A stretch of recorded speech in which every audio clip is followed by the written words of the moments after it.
And welcome to our view study IAS। तो दोस्तों, हम एक क्विक रिवीजन क्लास लेके कर रहे हैं जिसमें हम घटना चक्र के द्वारा जो पॉइंटर है पूर्वालोकन सार का, उसी का हम यहाँ पर क्या करें, डिस्कशन कर रहे हैं, जो हमारे एग्ज़ाम के लिए बहुत ही महत्वपूर्ण है। तो अपने एग्ज़ाम के पॉइंट ऑफ व्यू से हम लोग ये समझिए तो ये अंतिम प्रहार है। अगर हम अब तक नहीं कुछ पढ़ पाए हैं, अब तक मतलब कि हम बस बुक पढ़ पाए हैं थोड़ा बहुत और PYQ नहीं हल कर पाए हैं, तो PYQ अब टाइम नहीं रह गया है कि अब PYQ हल करें। अब आपको पॉइंटर लेना है, इसको बार बार मेमोराइज करना है, बार बार समझने की कोशिश करना है, और इसको अंतिम प्रहार है पॉइंटर। और आपको अपना करंट अफेयर भी देखना है इस टाइम, क्योंकि इस टाइम अगर आप बुक पढ़ने लगेंगे तो आपको टाइम नहीं मिलेगा। तो आपको करंट अफेयर तैयार करना है और पॉइंटर देखना है, और हो सके तो एक दो PYQ कर लीजिए। PYQ से क्या होगा, थोड़ा सा ये मालूम चल जाएगा किस टाइप का क्वेश्चन पूछा जा रहा है। जो मेरे दोस्त बिगिनर हैं, जो पहली बार या दूसरी बार दे रहे हैं, उनका तो बहुत सारे क्लियर हो गया होगा, बहुत सारे कॉन्सेप्ट क्लियर होंगे, लेकिन फिर भी मैं कोशिश करूंगा कि जो वनडे के बच्चे हैं, RO वाले हैं, जो RO के एग्ज़ाम देंगे, उनके लिए मैं ये कोशिश करूंगा कि वो लोग जो हैं उनको एक बेसिक इन्फॉर्मेशन प्रोवाइड किया जाए, जिससे कि एक सीक्वेंस बना रहे, एक कहानी की तरह लेके चला जाए, ठीक ना। उसमें आपको तो पॉइंटर तो याद करना पड़ेगा, जो फैक्ट है उसको याद करना पड़ेगा, लेकिन हम कोशिश ये करेंगे कि इसको एक बेसिक इन्फॉर्मेशन के तहत इसको एक थोड़ा सा सिंप्लीफाई कर दिया जाए।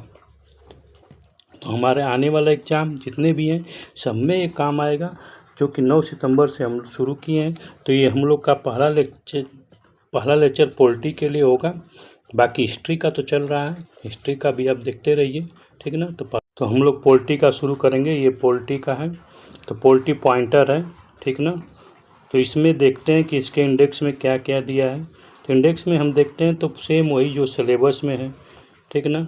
तो हमारे सिलेबस में जो जो दिया है वही इसमें भी है, कुछ नया नहीं है जो हम पढ़े हैं। पेन ले लेते हैं हम, तो वही देखते हैं। अब कॉन्स्टिट्यूशनल डेवलपमेंट है, फर्स्ट में कॉन्स्टिट्यूशनल डेवलपमेंट है। तो कॉन्स्टिट्यूशनल डेवलपमेंट में आप देखेंगे तो यहाँ पर ये दो पार्ट में डेवलपमेंट को डिवाइड किया है।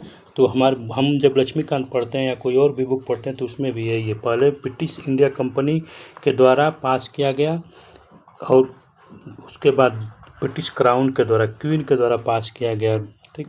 उसके बाद कॉन्स्टिट्यूशन असेंबली और वो कॉन्स्टिट्यूशन मेकिंग, कैसे कॉन्स्टिट्यूशन बनता है उसके बारे में क्वेश्चन है। उसके बारे में सेकंड चैप्टर, थर्ड सिक्स उसका सिक्स कहाँ गया, थर्ड कहाँ गया, फोर्थ कहाँ गया। तो एक सीक्वेंस कुछ प्रॉब्लम है, ये बुक की प्रॉब्लम है, ठीक। तो आर्टिकल ऑफ कॉन्स्टिट्यूशन, कुछ आर्टिकल है, फिर प्रियम्बल है, ठीक है ना।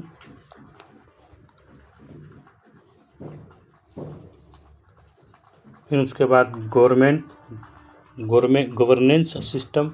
गवर्नेंस सिस्टम देखेंगे। फिर नेशनल सिंबल है, नेशनल कौन कौन सिंबल है, स्टेट है, यूनियन टेरिटरी। फिर सिटीजनशिप है, फंडामेंटल राइट है, जहाँ से बहुत सारे क्वेश्चन यहाँ से आते हैं। फिर डायरेक्टिव प्रिंसिपल है, ठीक है ना।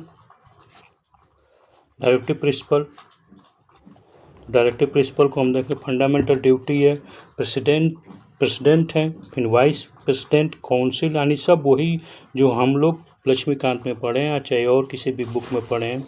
तो एक एक करके हम लोग शुरू करेंगे, और कुल मिला के देखा जाए तो इसमें 72 पेज हैं। मिसलेनियस को लेके इसमें देखा जाए तो 72 पेज है। तो 72 पेज है, तो हम देखते हैं, शुरू करते हैं आज से, ठीक। तो चलिए शुरू करते हैं। तो पहला इंडियन पॉलिटी एंड गवर्नेंस, ठीक, इसका नाम है इंडियन पॉलिटी एंड गवर्नेंस। तो पहला है कॉन्स्टिट्यूशन डेवलपमेंट। तो अब कॉन्स्टिट्यूशन डेवलपमेंट की कहानी शुरू होती है, तो हम ये नहीं कह सकते हैं कि कॉन्स्टिट्यूशन डेवलपमेंट जो होती है तो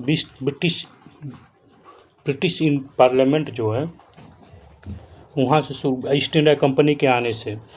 अगर कॉन्स्टिट्यूशनल डेवलपमेंट की शुरुआत देखते हैं, अगर समझने की कोशिश करें तो हमको कॉन्स्टिट्यूशन डेवलपमेंट चैप्टर से हम क्या समझते हैं, सबसे बड़ी बात तो ये हमें जानना चाहिए।